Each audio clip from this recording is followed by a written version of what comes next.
Não podemos esperar diante daquilo que o Senhor nos mostra que nós devemos fazer. Se está às mãos nós fazemos, nós devemos fazer. E olha a consequência que o povo colhe por causa desse desinteresse. Olha aqui o versículo 6. Tem semeado muito, colhido pouco. Vocês comem, mas não chegam. Vocês não se fartam. Vocês bebem, mas não matam a sede. Vocês se vestem, mas ninguém se aquece. Recebem salário, mas é como se colocasse salário no bolso furado. Ou seja, Deus está olhando para o povo, fazendo o povo abrir os olhos, falando o seguinte: olha para dentro de vocês. Nada está dando certo. Tudo está travado, as coisas não estão acontecendo.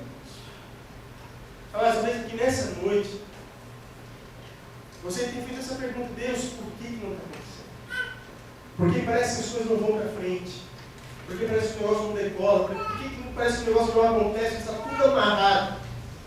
Nesse caso, aqui do povo, era por causa da negligência que eles estavam tendo com a obra de Deus.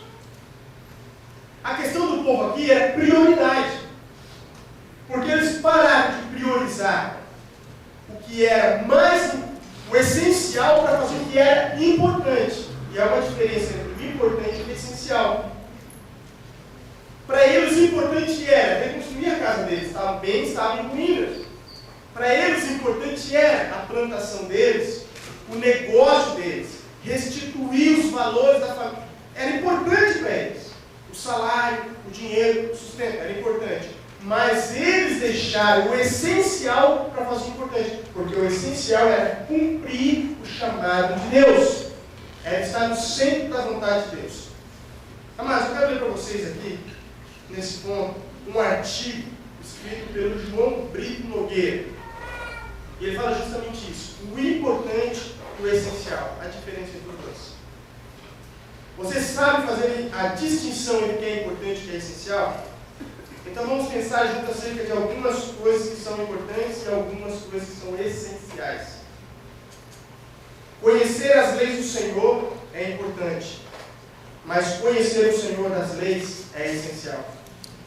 Reconhecer que a fidelidade conjugal é necessária é importante, mas ser fiel ao cônjuge é essencial.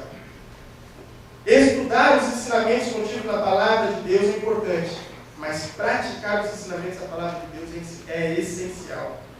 Rogar, pedir e suplicar as bênçãos de Deus é importante, mas conhecer, obedecer e amar o Deus das bênçãos é essencial.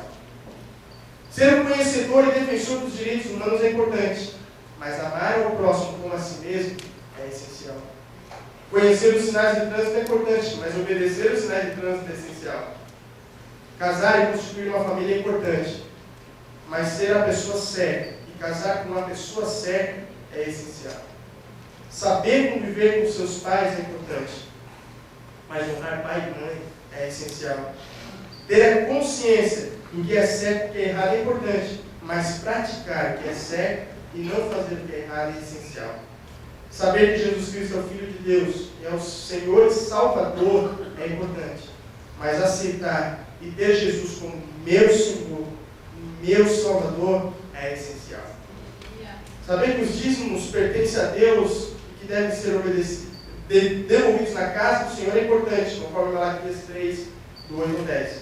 Mas entregar o dízimo das ofertas, ser dizimista fiel, é essencial.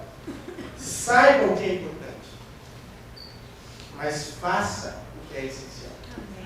O povo sabia o que era importante: construir a casa, cuidar dos filhos, trabalhar, colheita, negócio, ganhar dinheiro, tudo isso é importante. Mas o povo esqueceu e não praticava mais o que era essencial. Nós devemos entender que o essencial é estar com Deus. O essencial é pertencer a Deus. Diante disso, o que nós devemos fazer? Primeiro o essencial, depois o importante. Começamos os nossos dias com o essencial e depois fazemos o que é importante. Amém, amados? Amém. Então, Deus levanta um homem, um profeta, o profeta Ageu. E o profeta Ageu questiona o povo. O povo está dizendo: ainda não chegou o tempo em que nós devemos edificar a casa do Senhor. Por que era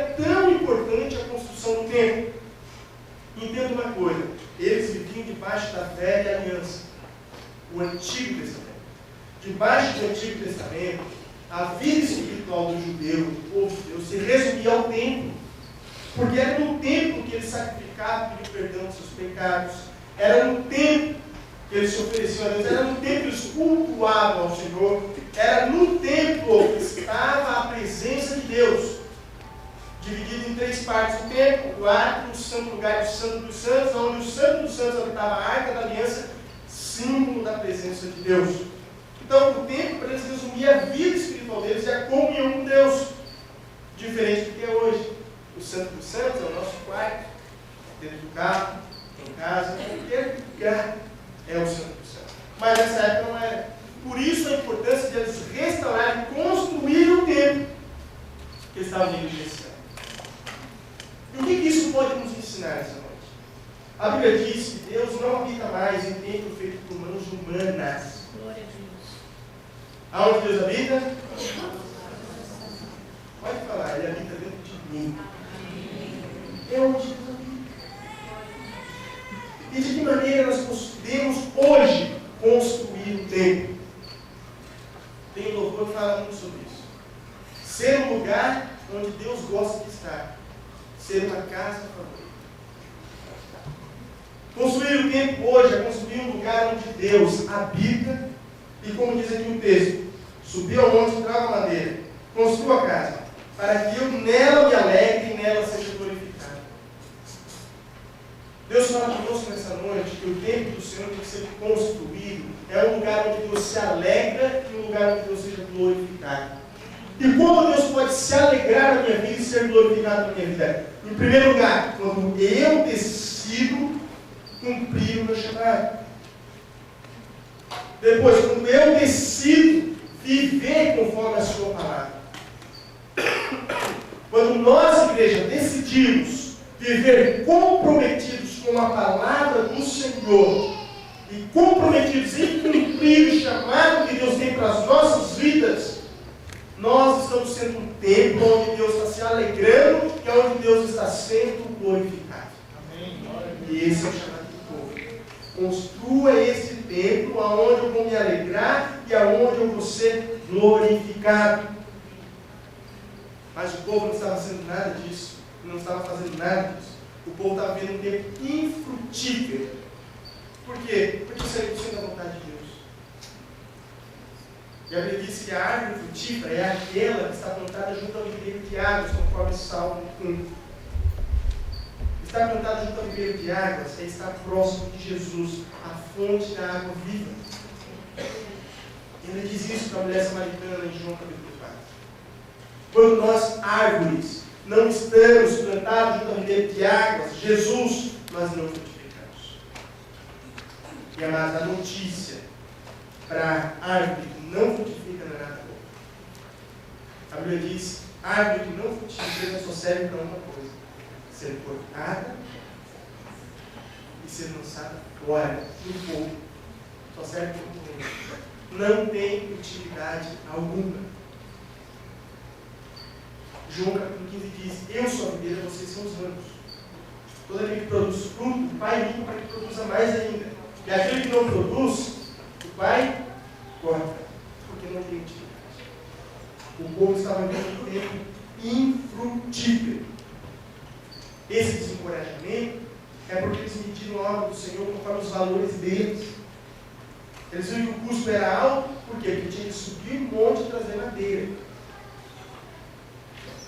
Subir um monte e trazer madeira.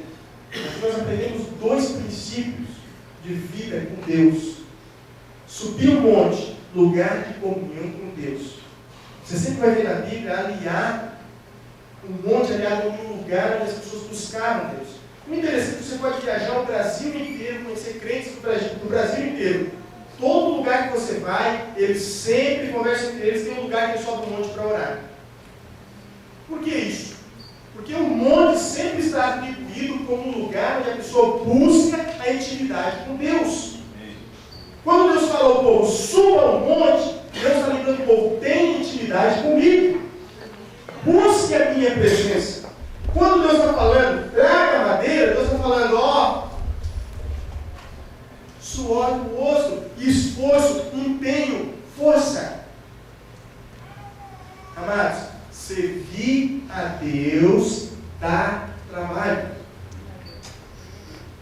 Eu já falei isso, vou repetir. O que não dá trabalho é ficar em casa no domingo, comendo uma pipoquinha gostosa, vendo Fantástico, tomando uma Coca-Cola bem gelada. Isso não dá trabalho nenhum. Agora, servir a Deus dá trabalho. Obedecer ao Senhor dá trabalho. Cumprir o chamado de Deus dá trabalho. E o Senhor nunca falou que seria tão bem fácil de fazer. Pelo contrário, tereis aflições. Mas é uma promessa muito boa. Tenha bom ânimo, eu venci. Então, no caso do nosso como igreja, essas coisas são essenciais para nós. Porque se você é uma pessoa com intimidade com Deus, mas você não arregaça a mão para fazer nada, do que adianta? Você é muito espiritual, muito cheio do Espírito Santo. Você não faz nada para contribuir com o reino de Deus. Suba o monte e traga a Deus. E construa esse templo. Esse templo só vai ser construído com esses princípios. Quando Deus vai se alegrar e quando Deus vai ser glorificado no templo dele? Quando você subir no monte, quando você trazer a madeira. Quando houver busca da sua presença e quando houver sacrifício. Ali o Senhor será glorificado.